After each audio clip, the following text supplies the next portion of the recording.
السلام عليكم ورحمة الله وبركاته. الحمد لله رب العالمين،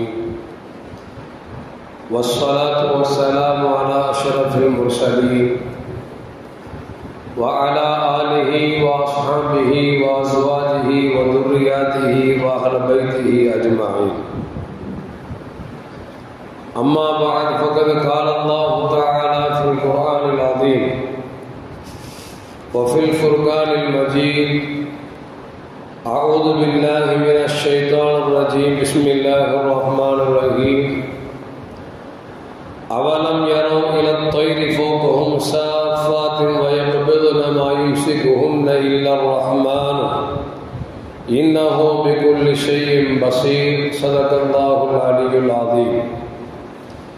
قال نبينا محمد رسول الله صلى الله عليه وسلم: موت الفجعة راحة للمؤمنين، أو كما قال عليه الصلاة والسلام.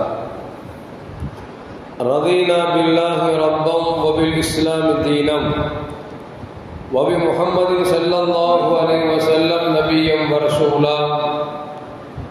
يا سيدي يا رسول الله خذ بيدي قلت حيلتي أدركني يا شفيع المذنبين.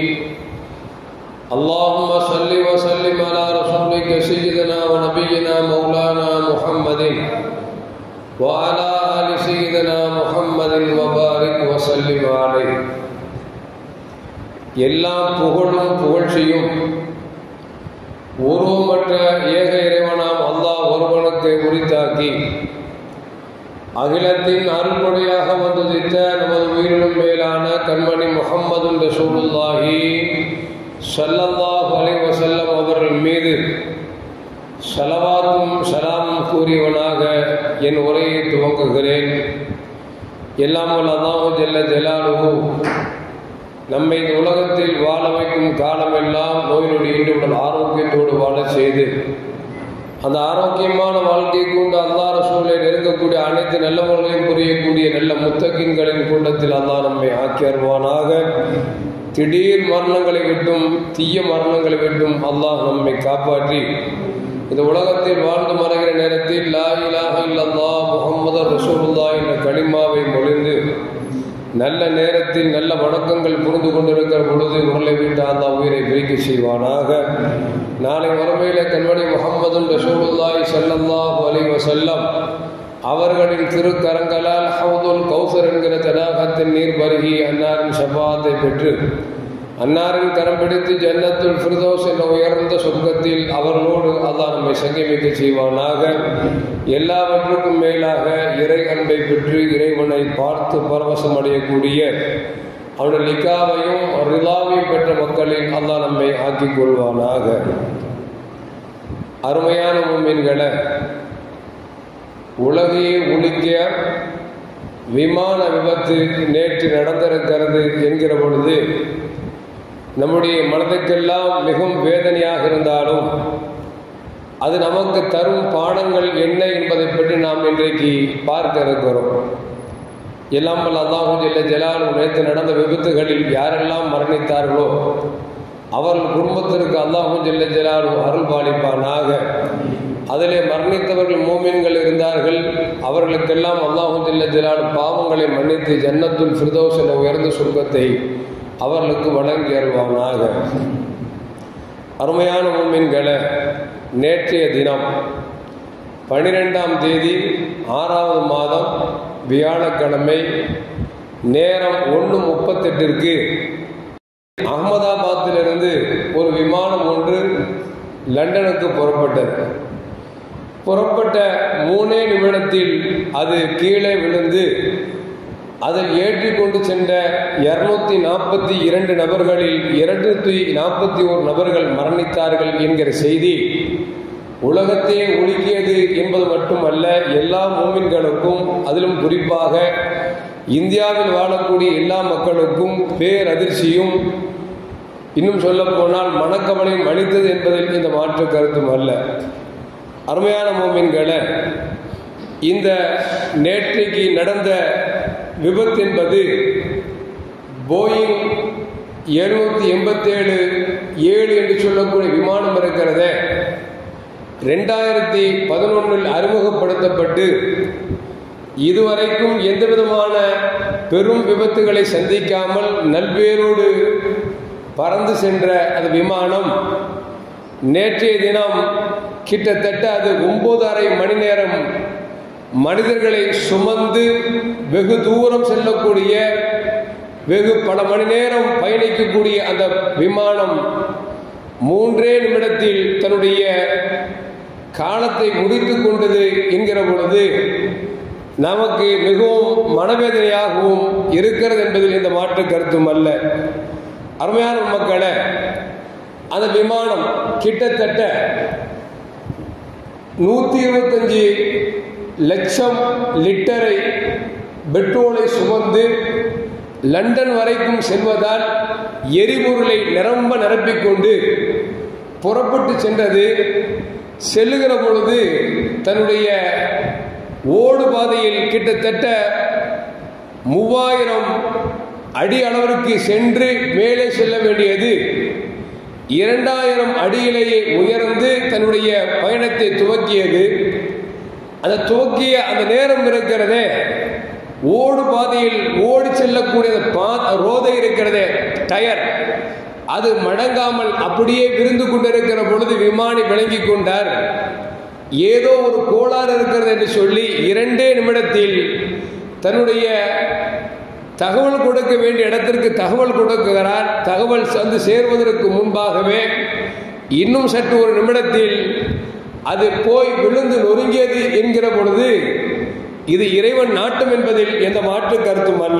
உண்மையான முஃமின்களே, அதில் 230 பேர்கள் பயணிகளாக இருந்தாலும் 10 பேர்கள் அதில் பயணிக்கக்கூடியவர்களாகவும் 2 பேர்கள் அந்த ஏரோப்ளைனை ஓட்டக்கூடியவர்களாகவும் ஆக மொத்தம் 242 பேர்களை சுமந்து சென்ற அந்த விமானம் கீழே விழுந்தவுடன், இன்னும் சொல்ல போனால் பிஜி என்று சொல்லக்கூடிய ஒரு மருத்துவ படிப்புகள் படிக்கக்கூடிய ஹாஸ்டலின் மீது விழுந்து அதிலே இருக்கக்கூடிய 10 டாக்டர்கள் மரணித்திருக்கிறார்கள், 25 பேர்கள் காயப்பட்டிருக்கிறார்கள் என்கிற பொழுது இதில் என்ன ரகசியம் என்று தெரியவில்லை. இது அல்லாஹ்வினுடைய ரகசியத்தில் கட்டுப்பட்டது.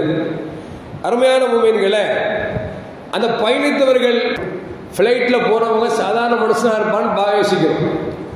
நல்ல இருக்கக்கூடிய செல்வங்கள் கொழிக்கக்கூடிய, இன்னும் சொல்ல போனால் அதில் மரணித்தவர்கள் ஒருவர் குஜராத்தை இதற்கு முன்னால் ஆண்ட ஒரு முதல் மந்திரியும் என்ன செய்கிறாரு, பயணிச்சிருக்கிறாரு தன்னுடைய மகளை பார்ப்பதற்காக. எல்லோரின் வாழ்க்கையும் கேள்விக்குறியாக சற்று நேரத்தில் அது சுருட்டி போட்டுவிட்டது என்று சொன்னால் இது அல்லாஹ்வுடைய விதியில் உள்ளது என்பதைத்தான் நம்மால் விளங்க முடிகிறது. அருமையான மக்களை, அப்படி பார்க்கிற பொழுது அதில் 169 மாணவர்களும் 53 பேர்கள் இந்தியர்களும் பிரிட்டிஷ் நாட்டை சார்ந்தவர்கள் 7 பேர்களும் இப்படி பல நாடுகளை சார்ந்த, பல மாநிலங்களை சார்ந்த, பல ஊர்களை சார்ந்த பலரும் மரணம் என்கிற அந்த பிடிக்கு ஒரே நேரத்தில் அகப்பட்டிருக்கிறார் என்று சொன்னால் அல்லாஹ் யாருக்கு எதை விதிக்கிறானோ அது நடந்தே தீரும் என்பதைத்தான் இந்த செய்தி நமக்கு சொல்லி காட்டுகிறது. அருமையான மக்களே, இது போன்ற செய்திகளை நாம் கேட்குகிற பொழுது மார்க்கம் சொல்லித்தரும் இன்னா லில்லாஹி வ இன்னா இலைஹி ராஜிஊன் என்கிற கலிமாவை நீங்கள் சொல்லுங்கள் என்று சொல்லி மார்க்கம் நமக்கு சொல்லி காட்டுகிறது. அதிலும் இந்த பயணத்தில் கிட்டத்தட்ட 14 குழந்தைகள் மரணித்திருக்கிறார்கள். செய்தித்தாள்களில் பார்க்கிறோம், மீடியாக்களில் பார்க்கிறோம். ஒரு கணவன் மனைவி தான் ஈன்றெடுத்த 3 பிள்ளைகளோடு அந்த ஏரோப்ளேனிலே அமர்ந்து செல்ஃபி எடுத்து அந்த காட்சி சிரித்தவனமாக இருக்கக்கூடிய அந்த காட்சிகளை எல்லாம் பார்க்கிற பொழுது அந்த குழந்தைகளாக இருந்தாலும் சரி, பெற்றெடுத்த பெற்றோர்களாக இருந்தாலும் சரி, எவ்வளவு குதூகூலமாக மனமகிழ்ச்சியோடு நாம் நம்முடைய இருப்பிடத்திற்கு செல்ல போகிறோம் என்கிற எண்ணத்தில் சென்றிருப்பார்கள். ஆனால் அல்லாஹு ஜல்ல ஜலாலுஹு சற்று நேரத்திலேயே அவர்கள் வாழ்க்கையை முடித்து கொண்டார் என்று சொன்னால், இது போன்ற மரணங்களை விட்டு அல்லாஹு ஜல்ல ஜலாலுஹு பாதுகாப்பு தேட வேண்டுமாய் கண்மணி முஹம்மது ரசூலுல்லாஹி ஸல்லல்லாஹு அலைஹி வஸல்லம் அவர்கள் மூலியமாக நமக்கு செய்திகளை நமக்கு சொல்லித் தருகிறார்கள். அப்படி பார்க்கிற பொழுது இந்த விமானம் விழுந்து கிட்டத்தட்ட 241 பேர்கள் மரணித்திருக்கிறார்கள். அது அதிர்ஷ்டவசமாக ஒரே ஒரு நபர் தப்பித்திருக்கிறார். 600 அடி பிளைட் உயர்ந்துருச்சு. உயர்ந்த பிளைட் அதற்கு மேலே உயர முடியாமல் தத்தளிக்கிறது. விமானி முடிவு செய்து விட்டார், இது மரணிக்க போகிறோம், இந்த பிளைட் எங்கோ கீழே விழப்போகிறது என்பதை அவர் உஷாராகி கொண்டார். என்ன உஷாரானாலும் அவர் தப்பிக்க முடியவில்லை. பிளைட் கீழே வந்து மாணவர்கள் படிக்கக்கூடிய தங்கக்கூடிய அந்த ஹாஸ்டலில் விழுகிற பொழுது இந்த மனிதர் மட்டும் கொஞ்சம் உஷாராக தன் எமர்ஜென்சி டோரை திறந்து கீழே விழுந்தார். அவர் தப்பித்துக் கொண்டார்.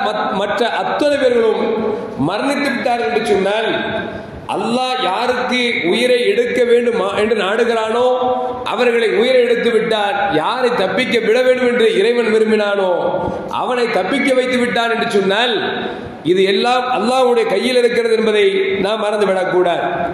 இது போன்ற பாதிக்கப்பட்ட மக்களுக்கு நாம் நம்மால் முடிந்த அளவிற்கு உதவி செய்வதன் மூலியமாக அல்லது ஆறுதல் கூறுவதன் மூலியமாக நினைத்து பார்ப்பதன் மூலியமாக நாம் அதை நினைவு கூற வேண்டும் என்பதை மார்க்கம் நமக்கு சொல்லி காட்டுகிறது. அருமையான மக்களை, இப்படி பார்க்கிற பொழுது இந்த விமானத்தில் பயணித்த ஒரு குடும்பம், இனாயத் என்று சொல்லக்கூடிய ஒரு குடும்பம், கிட்டத்தட்ட 8 முஸ்லிம்கள், அவர்கள் ஹஜ்ஜு பெருநாளை கொண்டாடுவதற்காக தங்கள் ஊருக்கு வந்து சொந்த பந்தங்களோடு சேர்ந்து ஆறத் தழுவி மனமகிழ்ச்சியோடு அவர்கள் கொண்டாடிவிட்டு மீண்டும் தன்னுடைய வியாபார இடத்திற்கு சென்று லண்டனுக்கு சென்று அவர்கள் வியாபாரம் செய்ய வேண்டும் என்று புறப்பட்டு சென்றார்கள். அந்த 8 பேர்கள் மரணித்திருக்கிறார்கள் என்கிற தகவலை பார்க்கிற பொழுது நமக்கு மூமீன் என்கிற அடிப்படையில் வேதனைக்கு மேல் வேதனையாக இருக்கிறது. அல்லாஹு ஜல்ல ஜலாலுஹு பாவங்களை மன்னித்து அவருக்கு ஜன்னத்துல் ஃபிர்தௌஸ் என்ற உயர்ந்த சொர்க்கத்தை அல்லாஹ் வழங்கியருள்வானாக.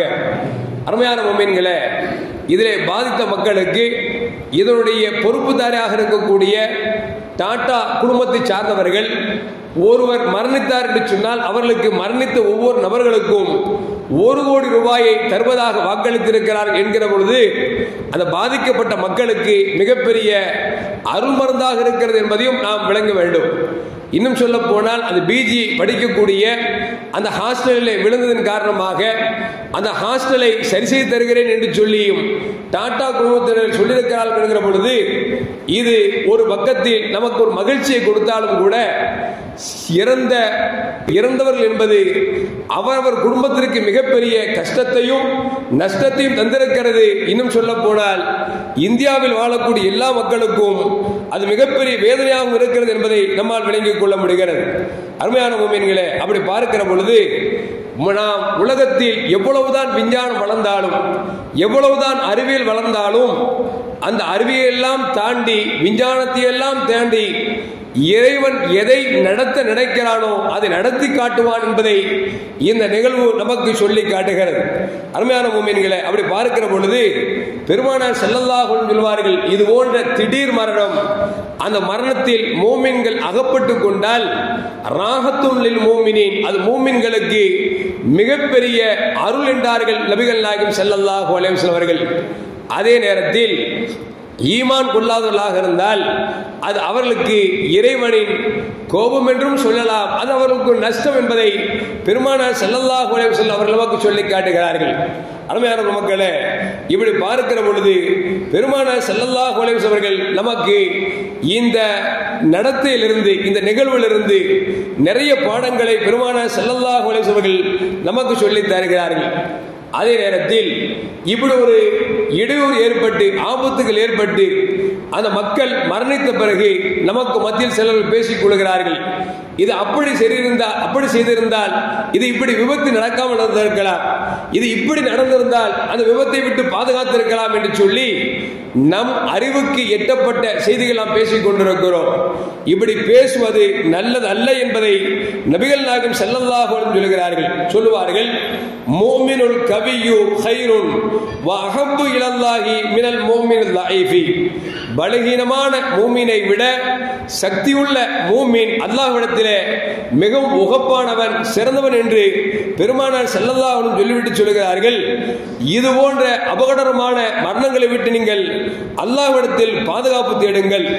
வைன் அசாபக்க செய்யும், ஒருவேளை நீங்கள் பாதுகாப்பு தேடியும் இது போன்ற விபத்துகள் உங்களுக்கு ஏற்பட்டது என்று சொன்னால், ஃபலா தகுல், நீங்கள் சொல்ல வேண்டாம், லவ் அன்னி ஃபஅல்து கான கதா வ கதா, இப்படி நடந்தால் இந்த விபத்தை விட்டு தப்பித்திருக்கலாமே, இப்படி நடந்திருந்தால் நாம் அதை விட்டு நாம் பாதுகாத்திருக்கலாமே என்று நீங்கள் சொல்ல வேண்டாம் என்று சொல்லிவிட்டு பெருமானார் ஸல்லல்லாஹு சொல்றாங்க, வலாக்கின் குல், நீங்கள் எப்படி சொல்ல வேண்டும் என்று சொன்னால், கதருல்லாஹ் வமா ஷாஅ ஃபஅல, அல்லாஹ் எதை நாடினானோ அது நடந்திருக்கிறது என்று நாம் ஏற்றுக்கொள்ள வேண்டுமே தவிர அதை விட்டு இது இப்படி நடந்திருந்தால் அது அப்படி நடந்திருக்குமே என்று நம்முடைய சிந்தனை பிரகாரம் சொல்ல வேண்டாம் என்று நபிகள் நாயகம் ஸல்லல்லாஹு அலைஹி வஸல்லம் நமக்கு சொல்லித் தருகிறார்கள்.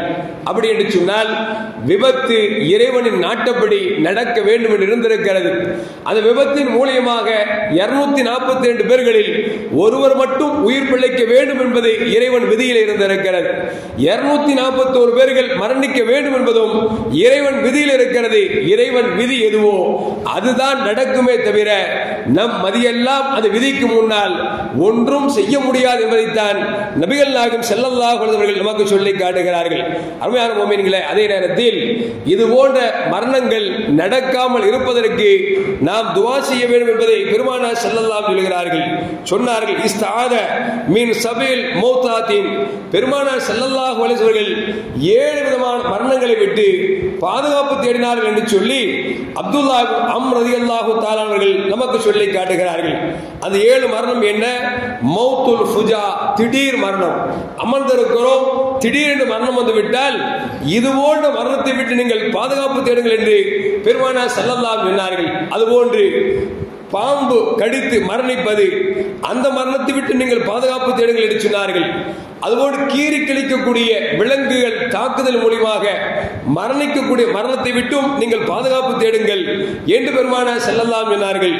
வமின் ஹரக்கி, நெருப்பால் அழிந்து போவதை விட்டும் நீங்கள் பாதுகாப்பு தேடுங்கள். நீரில் மூழ்குவதை விட்டும் மூழ்கி மௌத்தாவதை விட்டும் நீங்கள் பாதுகாப்பு தேடுங்கள் என்று பெருமானார் ஸல்லல்லாஹு அலைஹி வஸல்லம் 7 விதமான மரணங்களை விட்டு நம்மை பாதுகாப்பு தேட சொல்லியிருக்கிறார்கள். நாம் ஒவ்வொரு நாளும் அல்லாஹ்விடத்திலே இந்த 7 விதமான மரணங்களை விட்டு பாதுகாப்பு தேடுவது என்பது அவசியத்திலும் அவசியம். பாதுகாப்பு தேடியும் அந்த மரணங்கள் நிகழ்ந்தது என்று சொன்னால், அந்த மரணத்தில் மூமின் மாட்டிக்கொண்டான் என்று சொன்னால், அந்த 7 விதமாக மௌத்தாகி விட்டார் என்று சொன்னால் அவர் ஷஹீதின் அந்தஸ்தை பெறுகிறார் என்பதும் நபிகள் நாயகம் ஸல்லல்லாஹு அலைஹி வஸல்லம் நமக்கு சொல்லி காட்டுகிறார் என்பதை அப்துல்லா அம்ர் ரலியல்லாஹு தஆலா அவர்கள் நமக்கு சொல்லி காட்டுகிறார்கள். எனவே அருமையான மக்களே, நாம் உலகத்தில் வாழுகிற காலத்தில் நல்ல மரணத்தை கேட்க வேண்டும். மரணிக்கிற பொழுது நல்ல மரணம் கிடைக்க வேண்டும் ஆசைப்பட வேண்டும்.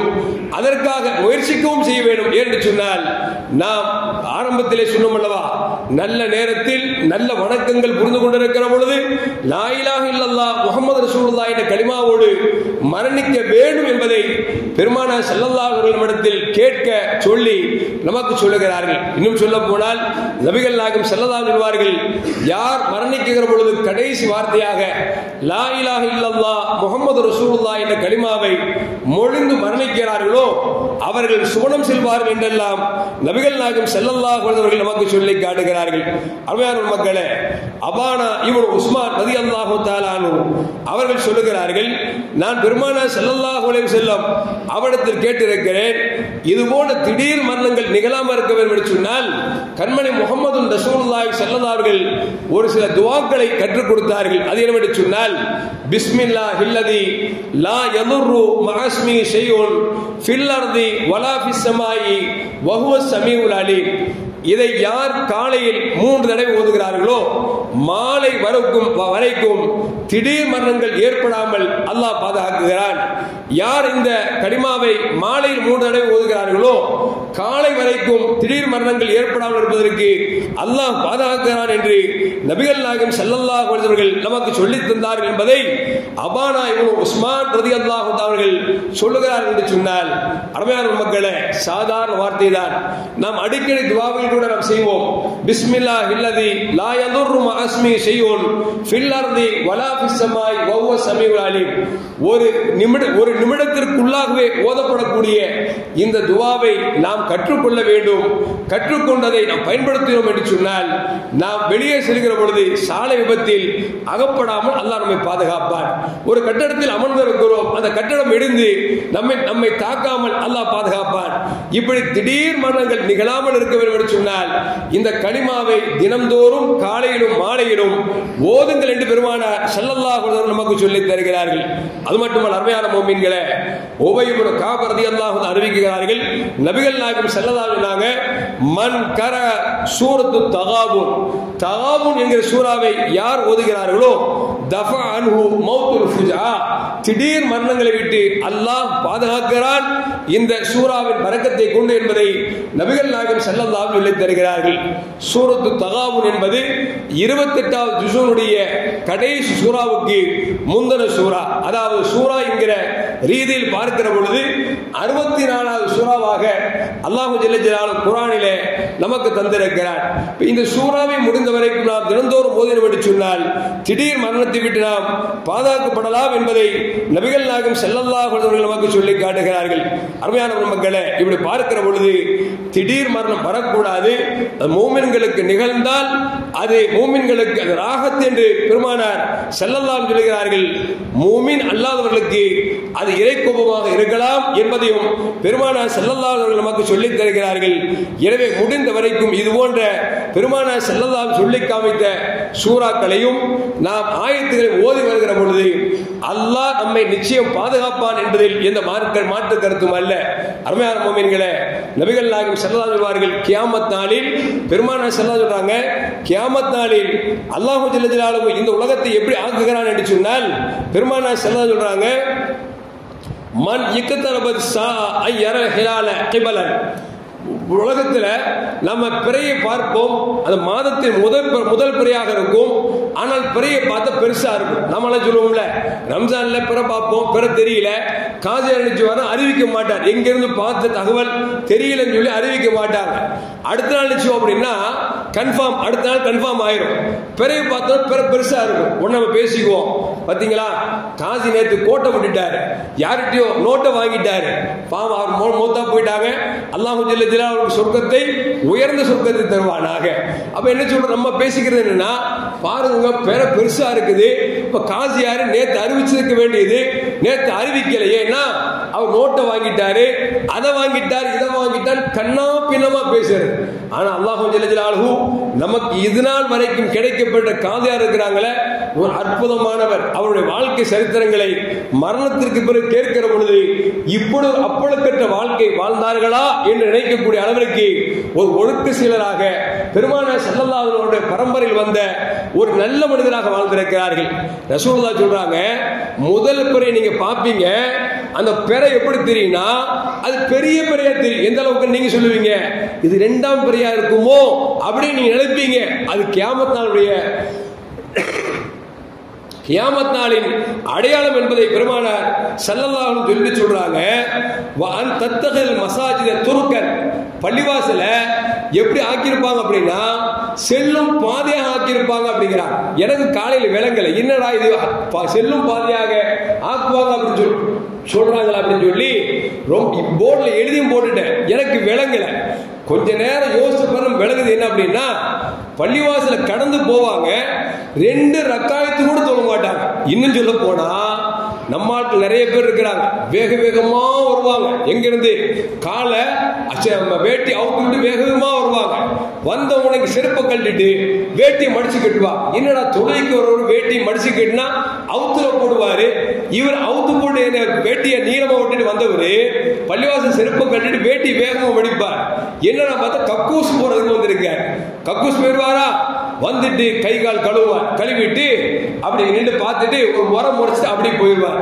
2 ரக்காயத்து கூட தொழ மாட்டாங்க. ரசூலுல்லாஹ் சொல்லுவாங்க, ஒரு பள்ளிக்கு சென்றால் நீங்க தஹியத்துல் மஸ்ஜித் என்று சொல்லக்கூடிய 2 ரக்காயத்தை நீங்கள் தொழுக வேண்டும் என்று பெருமானார் ஸல்லல்லாஹு அலைஹி நமக்கு சொல்லி இருக்கிறாங்க. பெரும்பாலும் ஆளுங்கள் கடைபிடிக்கிறாங்க. ஒரு பள்ளிக்கு போயிட்டோம் அப்படின்னா யாரையாவது சந்திக்க போறோம், தலைவரை பார்க்க போறோம் அல்லது செக்ரட்டரியை பார்க்க போறோம், யாரையாவது போய் பார்க்க போறோம்னு சொல்லி பள்ளிக்கு போயிட்டா நாம செய்ய வேண்டிய கடமை என்ன அப்படின்னா, ஒழு செஞ்சுட்டு 2 ரக்காயத்து தஹியத்துல் மஸ்ஜித் பள்ளிவாசலுக்கு செய்ய வேண்டிய காணிக்கை அப்படிங்கிற 2 ரக்காயத்தை தொழுகணும்னு ரசூலுல்லாஹ் நமக்கு சொல்லி தராங்க. நம்ம மக்கள் பாருங்க, ஃபஜ்ருக்கு கூட சில பேர் தொழுக வர்றது இல்ல. கரெக்டா 8 மணிக்கு வருவாங்க, வேக வேகமா வருவார். ஏதோ அவர் நினைச்சு போறாரு, செய்ய போறான்னு பார்த்தா வந்து செருப்பை கழட்டிட்டு கக்கூஸ்குள்ள போவார். அப்ப கூட சிந்தனையில பாருங்க, கக்கூஸ் போகும்போது செருப்பு போட்டுல போகணும், அங்க புனிதமான இடம் நினைச்சுக்கிட்டு கக்கூஸ்க்கு போகும்போது செருப்பை கழட்டி வச்சு நினைச்சுவாரு, வெறுங்காலோட போவார். போறதுல அது நம்ம மகளால சில பேர் இருக்கிறாங்க, டாய்லெட் போயிட்டாங்கன்னா தண்ணி நல்லா 24 hours தண்ணி வருது, யாருமே சிக்கனமா செலவு பண்ணி எழுதி போடுறதே இல்லை. கக்கூஸ் போயிட்டு அந்த தண்ணி கூட ஊத்தாம போறது எவ்வளவு மிருகத்தனமான செயல் அப்படின்னு யோசிச்சு பார்க்கணும். கொஞ்சம் எந்திரிச்சு பார்த்து பாத்ரூம் சுத்தமா இருக்கா, அசிங்கமா இருக்கா, நம்ம இருந்திருக்கிறோமே அப்படின்னு பார்த்துட்டு தண்ணி ஊத்தணுமா இல்லையா, அந்த சிந்தனை கூட இல்லை. அல்லாஹ் காப்பாற்றும். அது இன்னும் சில பேர் இருக்கா, வாரத்துக்கு ஒரு ஆள் வராது, யாருன்னு தெரியல, ஒரு வாரம் மொத்தமா டேங்கில் சேர்த்து வச்சதெல்லாம் பாத்ரூம் போறது இல்ல, ஒன் பாத்ரூம் இருக்குதுங்களா, அங்க போய் உட்கார்ந்துட்டு தண்ணி கூட ஊத்துறது, அப்படியே எஞ்சி போயிடுது. என்ன மனுஷனுங்களே தெரியல. நான் எதுக்கு சொல்ல வரேன்னா, ஒருவேளை இதுல இருக்க மாட்டாங்க, ஏன்னா அது இருக்கிற ஆட்கள் என் தொழு வர மாட்டாங்க, என் தொழு வர ஆள் வேலை செய்வாங்க. செய்தி போய் சேரட்டுங்க பேசுறேன். இப்படியெல்லாம் கேவலமாக நடக்கக்கூடிய ஒரு மக்களாக இன்றைக்கு மாறிட்டாங்க.